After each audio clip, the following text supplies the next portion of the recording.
1800 hours Pakistan Standard Time. Assalamu alaikum. This is Radio Pakistan. The news read by Daman Zaman. The headlines. The Prime Minister launched the extension of the Meals on Wheels program with the addition of service to 3 more cities today. The Interior Minister says fencing of Pak-Afghan border will be completed by June this year, and the work is also underway on the border with Iran. Pakistan's permanent representative to the United Nations has said the situation between Pakistan and India over Kashmir remains a threat to international peace and security. In the Indian illegally occupied Jammu and Kashmir, the Indian troops in their fresh acts of state terrorism martyred 12 more Kashmiri youths over the past 72 hours. In Yemen, 70 people have been killed in fighting between the government forces and Houthi rebels in Marib city. The second T20 of the 4-match series between Pakistan and South Africa will be played at Johannesburg tomorrow. And now the news in detail. Prime Minister Imran Khan has expressed the resolve to expand the network of Meals on Wheels kitchens under Koi Bhuka Na Soy program to the entire country in a gradual manner. Virtually addressing the inaugural ceremony in this connection in Peshawar, Lahore and Faisalabad today, he said it is the responsibility of the state to take care of its weaker segments of the society, and this program will benefit the poor and the most deserving people across Pakistan. Chief Ministers of Khyber Pakhtunkhwa and the Punjab inaugurated the program in their respective provinces, while the Prime Minister Imran Khan virtually witnessed the ceremony from Islamabad. Imran Khan also thanks Selani Welfare Trust for contributing in this noble cause of free food service. He appreciated Chief Ministers of Khyber Pakhtunkhwa and the Punjab for their efforts in inaugurating the service in the provinces. The Prime Minister said his government has launched multiple programs for the first time in the history of Pakistan, which include establishment of shelter homes and free meals for the welfare of the poor people. Prime Minister Imran Khan has directed the reopening of 155,000 public complaints on Pakistan Citizen Portal. According to the Prime Minister's office, Imran Khan instructed that complaints of dissatisfied citizens during the period of July to December last year should be reopened. The Prime Minister said resolving public issues is the top priority of the government, and any negligence for redressal of grievances will not be tolerated. For review of complaints, contact of the concerned citizen and opinion of the competent officer has been made mandatory. In the first phase, complaints relating to property disputes, law and order and human rights will be reopened.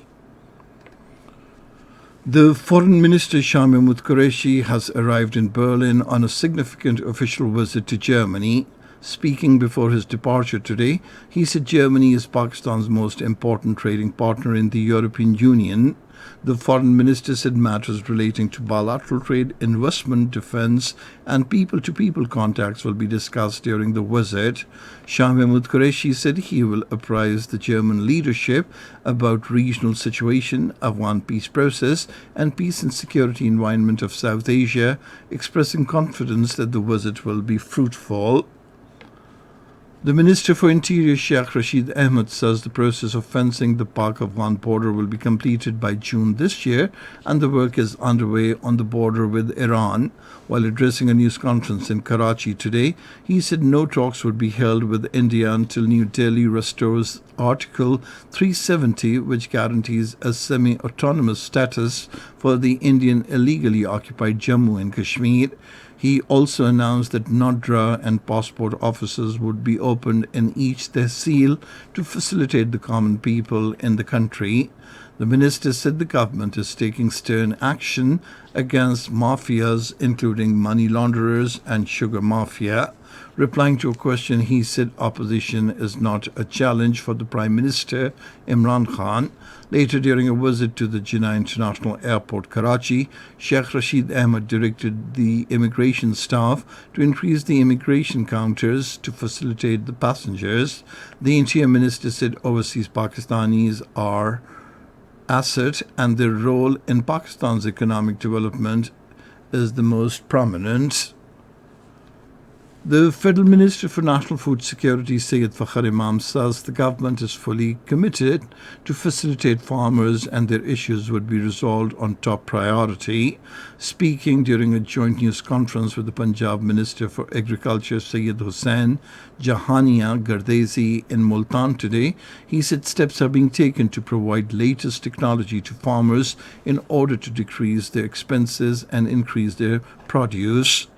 The minister said targets of agriculture crops have been achieved despite locust attacks. He said efforts are being made to provide certified cotton seed to farmers in order to increase the cotton production. Speaking on the occasion, the Punjab Minister for Agriculture, Syed Hussain Jahania Gardezi, said work is in progress on different projects worth 300 billion rupees under the Prime Minister's Agriculture Emergency Programme. This is Radio Pakistan. Pakistan's permanent representative to the United Nations, Munir Akram, has said situation between Pakistan and India on Kashmir remains a threat to international peace and security. Addressing a virtual seminar organized by the American Army War College, he said Kashmir became a focus of attention when India abrogated its autonomy in 2019 and divided the occupied region into two parts, prompting Pakistan to raise its voice against these illegal measures. Munir Akram said after a large number of ceasefire violations by India along the line of control, the guns have fallen silent and it is hoped that they would remain silent. He said Pakistan has a stake in a number of current issues that are before the United Nations.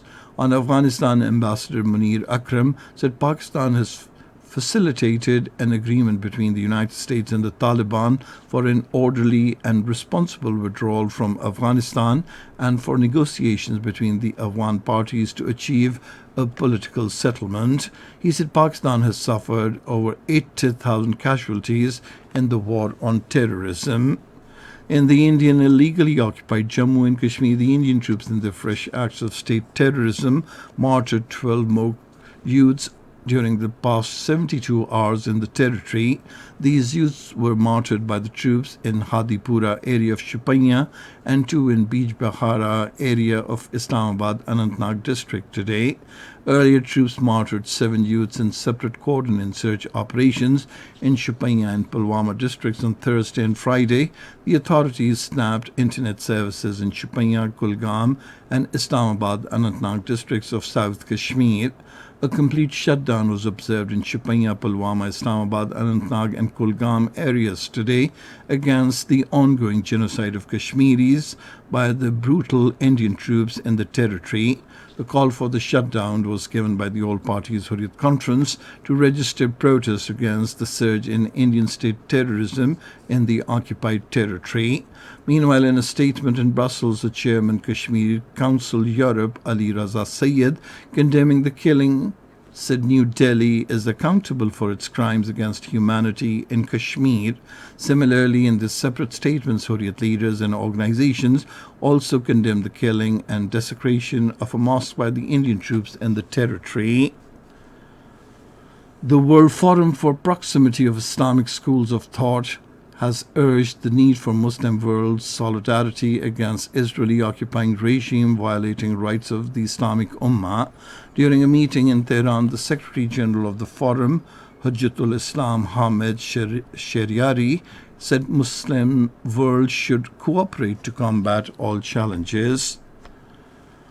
The Arab coalition fighting in Yemen has destroyed two drones launched by the Houthi rebels towards Saudi cities Khamis Mushayat and Jazan. In a statement, the coalition said it would take necessary operational measures to protect civilians in line with the international law. In Yemen, 70 people have been killed in fighting between the pro-government forces and Houthi rebels in Marib city. According to pro-government forces, battles are raging on three fronts outside the city. And now cricket. The second T20 of the four-match series between Pakistan and South Africa will be played at Johannesburg tomorrow. The match will start at 1730 hours Pakistan Standard Time. Pakistan lead the series 1-0. And finally, the weather. Hot and dry weather is expected in most parts of the country during the next 12 hours. However, partly cloudy conditions are likely in upper parts with chances of light rain, wind, thunderstorm in Upper Khyber Pakhtunkhwa, Potokar region, Kashmir and Gilgit-Baltistan. And that is the end of this news bulletin. For more news and analyses, log on to our website, radio.gov.pk, and you can also watch the live video streaming of our bulletins on the link facebook.com/Radio Pakistan News Official.